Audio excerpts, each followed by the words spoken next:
Welcome to the Ungrateful Ambassadors. Good. How you doing? I'm Supervised. Oh shit. Well, I am Hide Toshiosuke, or at least formerly known as. Changed my name to Often Toshi. He's still I'm still Hide Toshiosuke at heart. Will always and forever be. alright. Just let you know. So today we're going to talk about a show that has come to Netflix because they have a new live action version coming soon. Which I don't know why, but they are. Avatar, The Last Airbender. Now, as this always goes, I'm sorry. I slept on Avatar. But here's the thing. Always heard good things about it. It's not like I was ever told like, it's fine. And everybody who's spoken about it said it's a good show. Right? They fucking lied. This is an amazing show, god damn it. God damn that shit is good. And the first season is like it's a real warm up because you could tell they didn't have the budget yet. Yeah. Like it was on its way. It was like the first. It was like the experiment season. Like see how people respond to this. Are they gonna like it like that? But see, here's my thing. The first season, especially when that first came out, I remember when it was playing on Nickelodeon, they always do like these martial arts breakdown things where they show different instructors showing the different forms of martial arts that they do in the show. And like that by itself, I feel like was them trying to hype it up more for people. Because I mean, like as a kid, especially a kid that like martial arts and stuff, seeing like the actual stuff, like, ooh, it makes you kind of want to like, I want to go out and learn that now, But it was like, so yeah, like season one, I feel like was the experimental season, just to see like how they're gonna respond to this. The kids gonna like it, blah. Because I mean, even though, and it's like what RDC World says, I think Avatar is an anime. I don't care I'm trying to save that what for they later. say. I'm sorry. I had to say it. Okay. But yes, I feel like maybe They because mentioned of it too, though. but I feel like maybe because of the fact of how it was played out, because of the fact that Avatar kind of leaned heavy on the anime type aspect, I think they were like, well, we don't know how kids that watch Nickelodeon are going to respond to this, even though half of the kids are watching Toonami and watching anime. But hey, whatever. Like, what do you think's going to happen? Right. Wait. But yeah, I mean, like it has everything you want out of a show. Like it has character development, which is top notch. It has stuff that happens early on that matters later. Like everything still matters. They got little shit that you could have missed in the beginning, but now you see it. And they have realistic relationships. Like Aang trying to get with Katara was it was a constant thing. Well, like it was not, out of nowhere. It wasn't out of nowhere. It wasn't I looked at him and I liked him, so now we'll be destined to be together. Like they had to work at it because it was even a point where the nigga Jet came into the picture where she liked him, right? And so it was a side thing. But Aang didn't. Of course, he didn't see it yet, but she fucked with the nigga, and eventually, of course, it turned out it's no good nigga. That's how it be. And things went on. Girls always want to go for the bad. Right. Right. He was definitely that type of dude. But it was like, once that ended, it wasn't like, all right, now Katara's hands. Like, now she left the not shit nigga. Now she with the dude she should have been with. He still had to earn it. She still had to come to like him herself, too.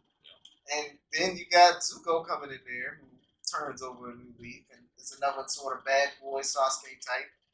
And well, that one was a little different because Katara was definitely on the not trusting them. No, she wasn't. For a while. Was not. Like even after he's like I'm here to help, she's like, you've been hunting us since season 1, bro.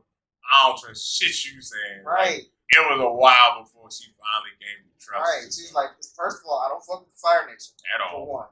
For two, like you said, you've been hunting us since season fucking 1. Right. So, So no. fuck Not to you mention on your site. crazy ass sister keep fucking with us. Right. So how do we know you not trying to work with her? Like, nigga, you almost your sister and almost they killed betrayed A. him. Right. Remember? Oh, true.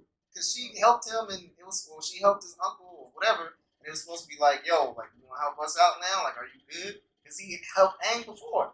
So it's like, so are you on our side or not? And then that nigga turned on him because of Azula, which also Azula, great character. All the characters, everyone was meaningful. Everybody had their own thing that they brought to the table and made it a complete story. Right. Nobody was just this type. Like you got to see where they came from, how they became who they were, and like I said, why it worked. So everybody had different motivations, yes. things, and stuff like that. Yes. Like especially when Zuko and Azula has like their whole thing. It's like Zuko was very close to their mother. Mm-hmm. Azula, she's just more daddy's girl. Right, it's more of a daddy's girl, but it wasn't that she didn't love her mother. But the thing was, Azula would do, I'm gonna be the best. I'm gonna be the best at everything, blah blah blah. But her mom didn't really so much care for that, and she more so. She wanted her kids to be happy. Yeah, just wants the kids to be happy. But of course, Azula looked at it as like, oh, Zuko, it's your favorite, blah blah blah. But, she can talk to him on a more emotional level. Azula's all authoritarian with, between her dad and her grandfather. So she's like, oh, I'm gonna be the best. I'm gonna be Fire Lord like my dad, blah blah blah. So, when their mother's gone, you see the difference. Like for Zuko, he just wants to know what happened and try to like find her. For Azula, it was more like a guilt thing afterwards. It's not till later on in the series that you see it, but for her it's a guilt thing. She feels like she never got that acceptance from her mother, and so it's something that like dawns on her. But at the same time, you see like it's messing with her mental, and it was real cool how they did that. You see Azula break it down, going from this calm, cool, collected like assassin type to like she's just crazy. Like what the fuck happened? It's like you see that, but you see it happen. It's like with Zuko. It's not 1 second he's hunting Aang and 1 second he's nice on the good side. No, you see Zuko. If anybody had development out of that show, had the most. Honestly, to me, like he had to deal with so much between wanting to capture Aang because he wants to get back to the Fire Nation. Then his uncle basically bringing him up to think, a little bit differently. Then Azula showing up to make it seem like, oh, Dad wants you back, but then trying to find out like she's just trying to capture him. So now he's thinking like, well, shit, my dad doesn't give a fuck. He's actually still trying to kill me. Whatever. So then he's still trying to decide, am I going to try to capture the Avatar to prove myself so that my dad takes me back or not, and then just like his uncle's teachings. And then shout out to Mako, the original voice actor for Uncle Iroh. Man, that episode. And if there's anything Avatar will hit you, like I'm getting goosebumps right now just thinking about this shit. If there's anything Avatar will hit you with, it will hit you with the emotion. Okay? Like I can't even like that episode, man. That episode was deep. It was. Fucking Zuko when he betrayed Iroh, and now he's like, yo, like I brought you up pretty much as my son. Like you're my nephew, but I loved you more than your father did. So it's like I want you to like get rid of that hate, man. Get it out of you because it's not you. Right. It's not who you are, and it's not what you need to be. Like he kept trying to make him a better man, and Zuko trying to figure that out, like his teachings and what it means to him, like what he's supposed to be. Like, is he supposed to come back with the Avatar, pretty much take his head off, or is he just going to be, just let it go, which he can't, because that's the whole reason he got put out. You shamed your family, and the only way to bring it back is to take care of the Avatar. Like that's pretty much your life mission for them. And then even Azula, which was another thing that was like great, was the first time, she just captured him, was trying to capture him to bring him back to her father. But then after that, when he betrayed, what's his name, Katara and them, it was because Azula was like, come back, brother. Like, be with me. Like, fuck what Dad say. She's like, I don't care what he says no more. I'm bringing you home to be with me. And so it was just like, it's hard for him to give it up. That's why he had to make that decision. And so it's like to see him have to battle with that shit through like the whole series. It was just like it was just great. Like it's so much, man. And then like so that's just Zuko. Like I said, to me was just with the best development out of everybody in the show. number 2 is Sokka. Yeah, definitely Sokka. Man, Sokka came up. Sokka had to deal with some shit though. Yeah. Like Sokka, he went from the joke character. Right, yeah, for real. Like he started off as a joke character, and then by the end of the first season, with him trying to get with old girl and stuff, and then having to, losing her and shit, like he had to man up after a while. He started coming up, especially because he started off actually like misogynistic a little bit. And they met the Kyoshi Warriors. He's like, wait, y'all girls? Like, he thinking girls can't fight. Like, y'all ain't warriors. Then they beat that ass, and he was like, he had to humble himself. He was like, you know what? Teach me your way. Right, like, you know what? I'm sorry. I apologize. Show me a way to be a warrior. He had to humble himself, and you see that like progress throughout the whole series. And so by the end of it, Sokka honestly had the best relationship in the show. And Mitsuki. He did. Really did. That was something like we said. They built it up early, and when they got together, it was just like when he seen her again, like Suki. All right, I can see that. Okay. Yeah. All right. I'm with it. And then them just being secret, like her sneaking off to his tent. Right. And he's like, hey, you want to see Sokka? No. He come in the tent. Right, he had with the rose and shit. Like, what's up, girl? Like, it was great. Oh, man. Yeah, but it's a lot of great characters. Yeah. Shit. Show, Azula and her friends. Fucking Mai and May and Ty Lee. Yeah. You would think, once again, just side characters. I put together my friends to go capture Avatar. Big deal. Like, nah, shit with them. They love with Zuko. Been in love with him since they was kids. Right. Got her serving under Azula, just like, let's do this thing or whatever. And then once Zuko is with her, once again, a relationship. Right, she changes up. And just like, we like each other, now we together.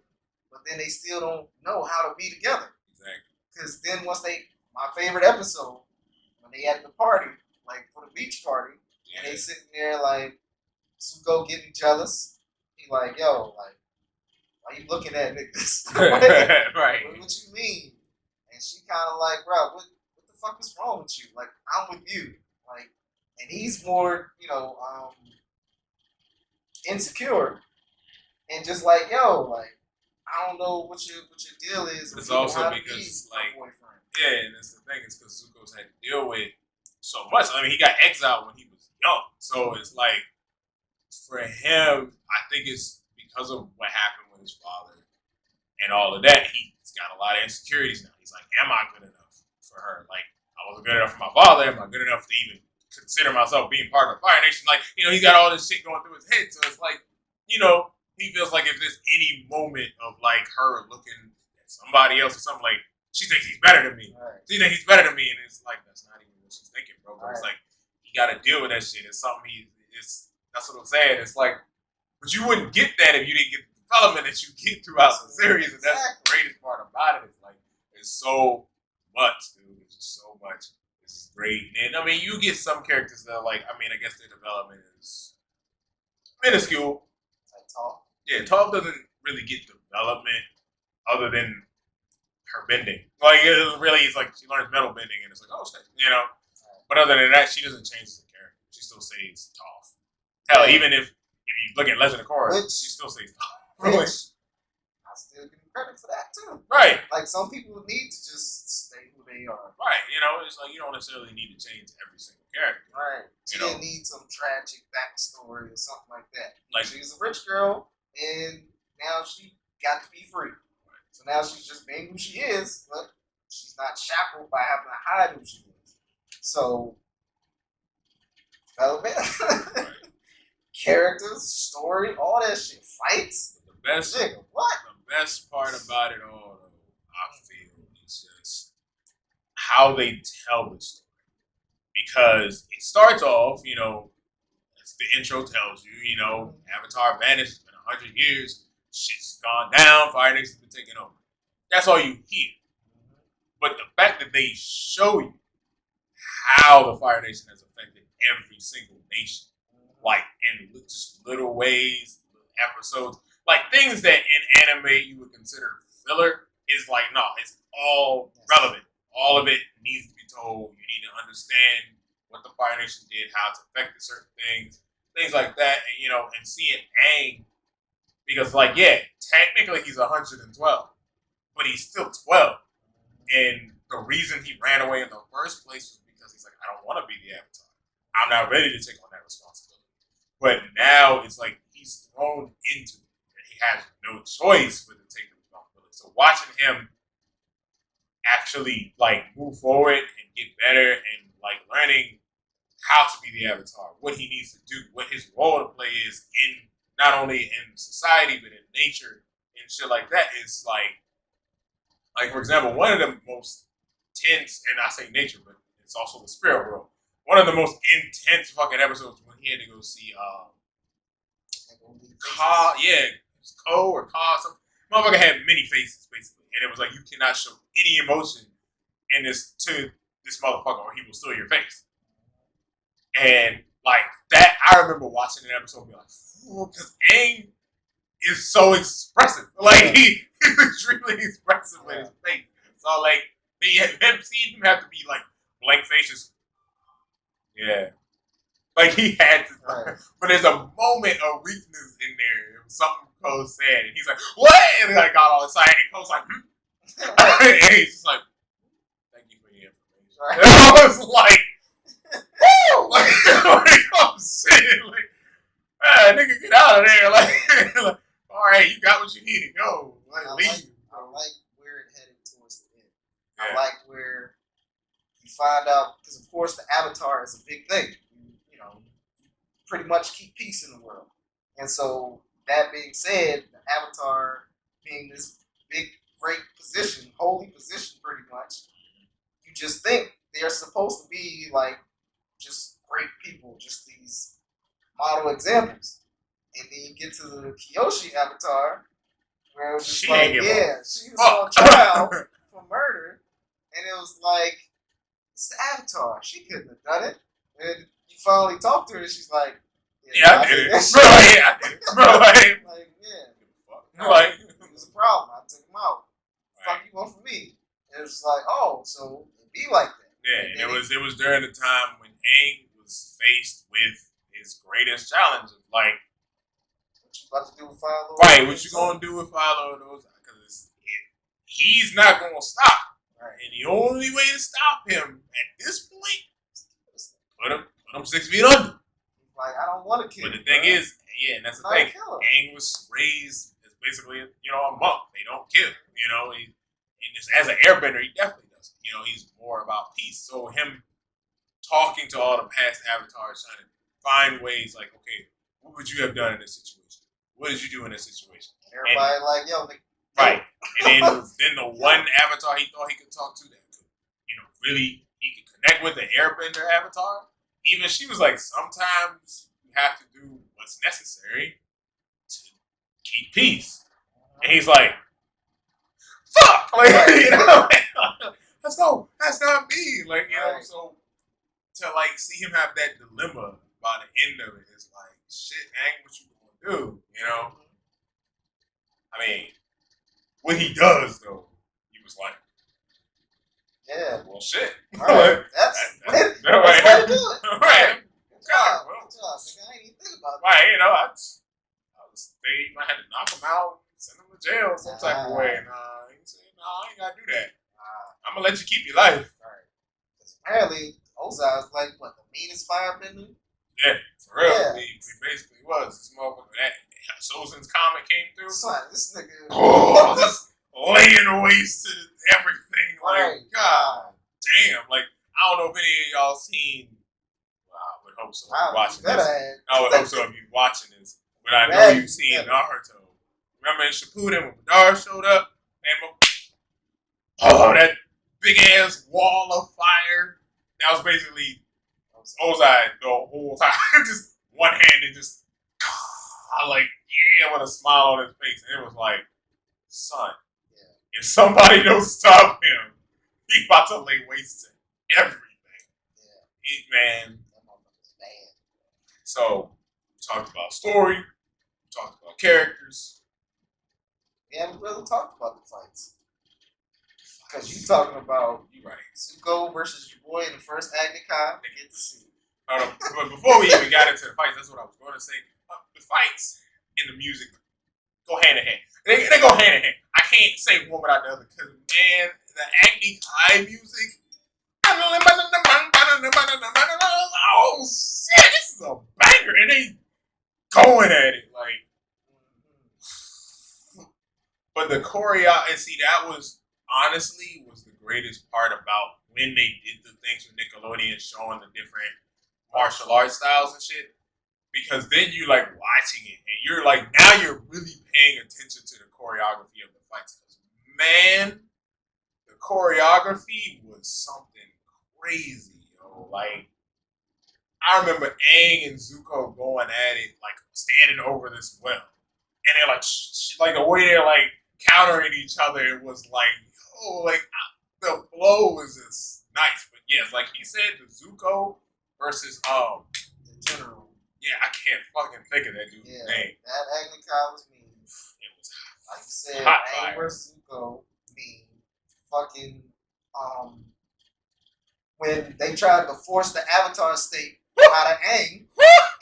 was the biggest mistake of their lives. God. Boy. Son, that nigga was about to lay. You talking about laying waste? He was about to kill everybody. See, like he said earlier, Aang and Katara. Aang like Katara.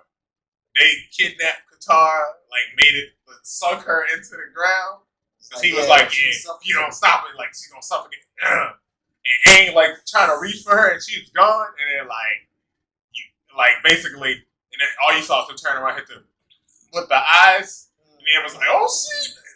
He's like, oh yeah, you did it. Oh look, it's fine. She's fine. Nah, I ain't hearing none of that right now. Everything is fine. And he realized after Aang slammed his ass against that wall, like, oh, we fucked up. If it wasn't for Katara grabbing this nigga's hand, Aang was about to kill everybody in there. He's a pacifist when he's in his right mind. Avatar state, not so much. Anybody can get in with Avatar state. Right. And for other fights, fucking Azula and Zuko versus Katara and Aang. Like, that fight. And it's funny you say that because I saw somebody on Twitter was like, yo, I don't give a fuck when nobody said Katara was a meaner bender than anybody in this fucking series. And I was like, for real. No, she wasn't. She was mean. She was mean, though. She was mean. But I was like, Azula? Right. Yo, Azula. Nigga. And here's the thing about Azula. You know how in just about every series, they always have somebody that's like top tier, and they give you some type of indication to let you know they top tier. Everybody else that had fire, regular flames. Azula shit, it's blue. Why is her shit blue? And she had like and can shoot lightning. Why are her flames blue? Because her flames more intense than anybody else in this fucking series, apparently. If you need to understand that, I'm gonna go ahead and point you to my hero. Dobby's flames are blue. Dobby Todoroki. Right. Like Toya. Did I say that out loud? What? I can't hear that. Y'all hear that. Yeah. If you know, you know. Yeah. So yeah, but she's just amazing and so intense, bro. That's why I love my son. It was hard to watch her lose and for her to go crazy. Right. Like, Like watching her her going go crazy crazy was like, like I wanted you to maybe become good. Like you see, you got Ty Lee and Dave's just like, we can't really do it. Like I follow you and all that, but I love Zuko more than I fear you. So I'm with him. And Ty Lee is like, we friends, we can't fight, so let me put down this dangerous ass bitch before something go very, very stun wrong. her real quick. Right. Let's get out of here. How they didn't escape is beyond me. But yeah, because she told the guards, leave us alone. Like, I'll take care of this. Because of course she's a Zulu, she can handle it. But then all of a sudden, after Tali put her down, it was like, come on, we gotta get out of here. Next thing you know, they surround. Like, where the fuck did they go? Where were y'all? Like, when did this happen? Right. So, yeah, it's, man. They just, the show is just so great. And the fact that, like I said, the whole point of this is it's on Netflix now. Whole series, so You ain't seen it. There you go. You at home. If somebody you know ain't seen it, Y'all at home. Right. I know you ain't going nowhere. Right. Like, come on, son. check it out, man. I promise you. I put a major stamp of approval. But God damn it. Watch that shit, yo. Watch that shit. You will love the music, the fights, and it'll make you cry. Yeah. It will make you, I don't give a fuck how strong you are. Even if you don't let the tear drop, I know you're going to feel it. The eyes going to water up. I promise you. Anytime Iroh's on the screen, it's like, oh shit. Oh shit. And you know what? It's that intense. That's exactly why we ain't say nothing. I'm just mentioning. I'm not going to tell you why.